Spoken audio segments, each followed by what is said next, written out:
The Good Shepherd and His Sheep, Part 3 of 9, John 10, 7 through 8. Therefore Jesus said again, Very truly I tell you, I am the gate for the sheep. All who have come before me are thieves and robbers, but the sheep have not listened to them.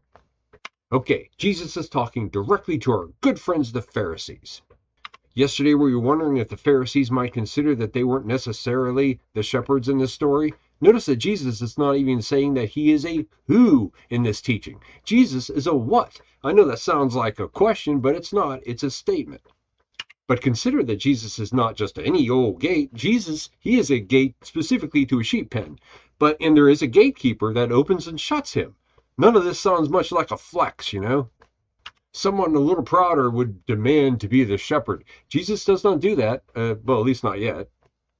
But here, Jesus explains who the thieves and robbers are. Being a Pharisee does not necessarily mean you are a thief, but you might be.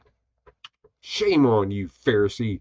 So notice how this all works within the teaching. Jesus is a gate through which the sheep must enter the safety of the sheep pen, right? And the gate is controlled not by the shepherd, but by a gatekeeper. This might be a good thing, whereas the shepherd, he might be great at tending sheep. He might be a terrible gatekeeper.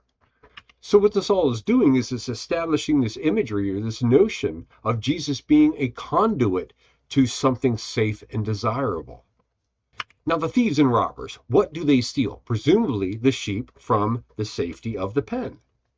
So this means this pen is not an impregnable fortress, but the implication here is that being inside the sheep pen is not necessarily the point. Salvation is not locational. It is not defined by where we are.